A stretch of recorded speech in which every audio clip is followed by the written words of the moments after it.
5 billionaires show up in the slums at once, just to visit a broke 20-year-old kid. Why? Because this kid was their master 50 years ago. Back then, they only learned a fraction from me, and became legends in their fields. But when they saw me again, they freaked out seeing I haven't aged a day. Because they don't know I've lived for 100,000 years. I didn't just create Taoism and Buddhism. Even Emperor Qin Shi Huang was my student. 50 years ago, I sent them away and went to sleep. Now that I'm awake, I don't want to change the world. I just want to live like a normal person. When I got back to my old place, some drunk dude had taken it over. Right then, the billionaires showed up. They stepped into the yard and saw this drunk pointing a bottle at them. "What are you old geezers doing at my place?" Liu Bingjun heard this. His face went dark. It's been years since anyone talked to him like that. He wanted to kill him right there. But at that moment, I stopped him from where I was sitting. "I'm buying this house. 50 million. Who's paying?" "Ha ha ha ha! Kid, who the hell are you yelling at? These old farts? They got 50 million? The drunk didn't believe anyone in this slum had that kind of cash. "Master, I'll pay." Liu Bingjun stepped forward. He pulled out a $50 million check. The drunk took it and laughed coldly. He crumpled it up and threw it in Liu's face. "You trying to mess with me? I want cash." Liu Bingjun was about to lose it. First time in his life someone threw something in his face. But I said with no expression, "Give him cash." "Yes, master." "Ha ha ha ha, this is hilarious. You guys filming a movie or something, the drunk?" Thought it was a joke, some 80-year-old man calling a young guy master. Filming was the only explanation he could think of.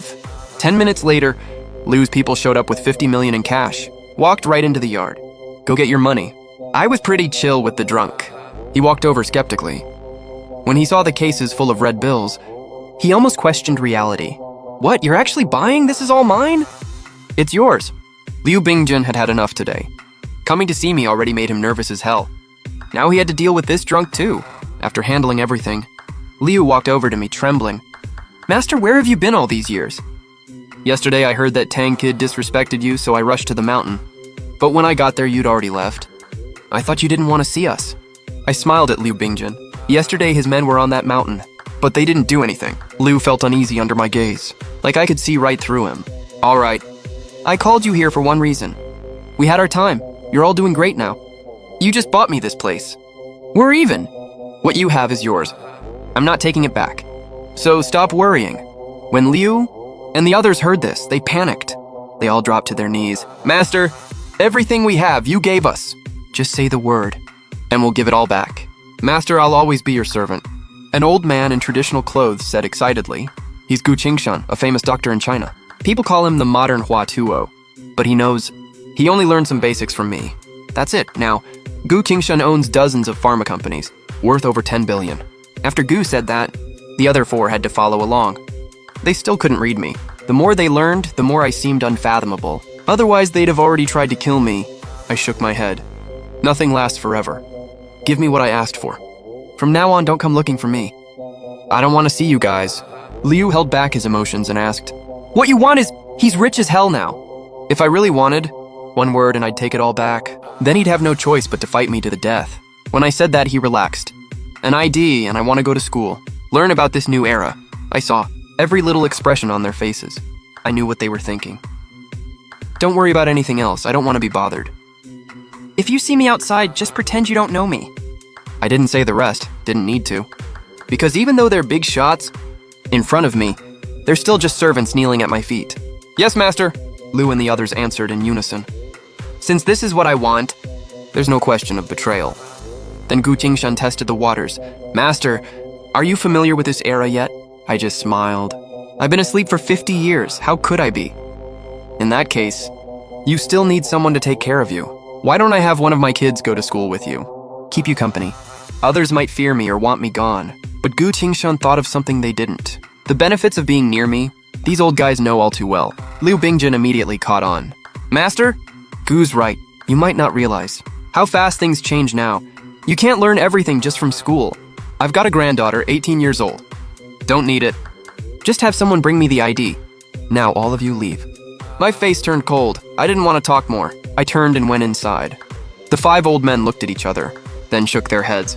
Liu shouted loudly, "Master, we'll take our leave." They all knelt down and kowtowed 3 times toward the door to mark the end of their bond. After I went inside, I started cleaning up, getting ready for my new life, starting from nothing again. I've done this so many times before. Thinking back, Every era was pretty much the same, but now, everything's so different. That's what makes it interesting. When you live this long, the worst thing is a routine life. That evening, I went out to find a job. I at least know one thing. School's during the day, so if I want to work while going to school, I need a night job. So I found a bar. Boss, you hiring servers? The girl at the front desk looked me over. You applying? Hold on, I'll get the manager. Soon, a guy in a suit walked over. You 18 legal age? I nodded. 20. You look mature. Server position, right? Base pay $2,800 half-month deposit. If you're in, copy your ID and bring it to me. The manager thought I had good vibes. Maybe the rich ladies inside would like me. I froze for a sec. I'll come back tomorrow. I just realized I didn't even know what copy meant. Without someone explaining, I'd look like an idiot. Next morning, I was resting in a chair with my eyes closed. Suddenly, a voice woke me. You're Bai Yun? A young girl stood in front of me. She looked at me with a hint of judgment. Who are you? I slowly sat up. Hi, I'm Liu Qinglin. My grandpa asked me to give you this. The girl pulled a yellow envelope from her shoulder bag. I took it. Liu Bingjun's granddaughter? Yes. Liu Qinglin raised an eyebrow when she heard me call her grandpa by name. Bai Yun didn't look that old, yet he called her grandpa by his full name.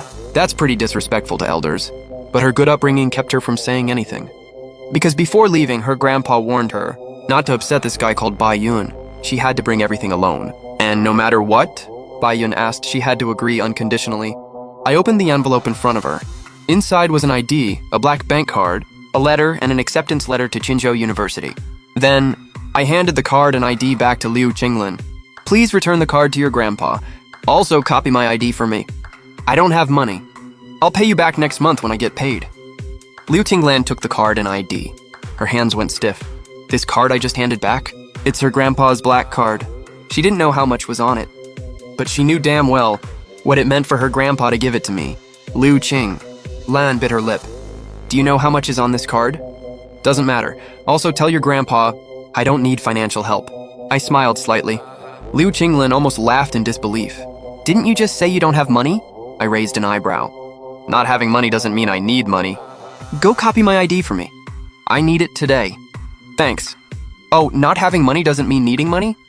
You can't even afford to copy an ID. How broke are you? Just wait. As Liu Qinglin turned around, she couldn't help rolling her eyes big time. What kind of person did she just meet?